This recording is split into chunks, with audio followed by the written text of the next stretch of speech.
Everyone calls themselves lazy, but what if that's not true? What if your laziness is just your brain trying to protect you? Let's talk about why you're not broken. You're just stuck in survival mode and how to break free from it step by step. 1. You're not lazy, you're just stuck in protection mode.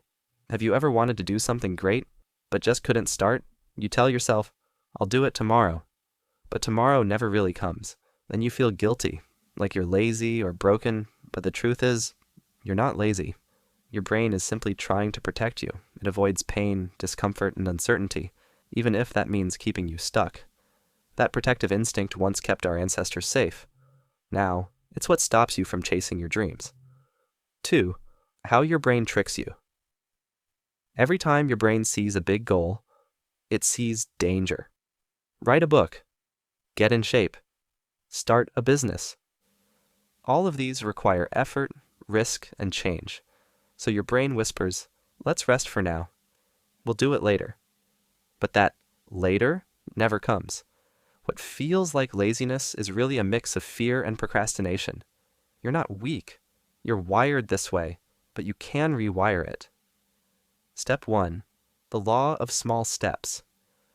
The key to overcoming laziness is to make things smaller. When your goals feel massive, your brain resists. But when they feel tiny, your brain says, I can do that.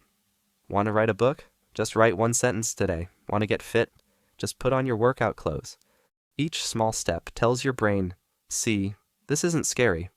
And when you finish that step, you release dopamine, the chemical of satisfaction. That little hit of progress builds momentum. Small victories create big results. Step 2. Routine and the 2-minute rule. Willpower fades. Systems last. That's why you need routine. Put your running shoes beside your bed. Keep your notebook open on your desk.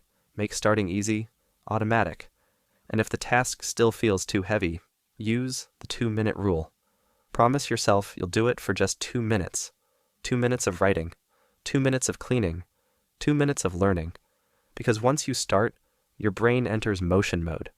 And momentum is stronger than motivation. Step 3. Consistency over perfection. You don't need to be perfect. You just need to be consistent. Think of your dream like a fire. Right now, it's a tiny spark. Every small action you take adds fuel. Keep feeding that spark and soon it becomes a flame. Even if you fail, get back up. Failure isn't the opposite of success, and that is part of the process. Progress is built one step, one spark, one day at a time. So stop waiting for the perfect moment. Start small. Start now. 2 minutes. One step, one spark. That's all it takes to change everything.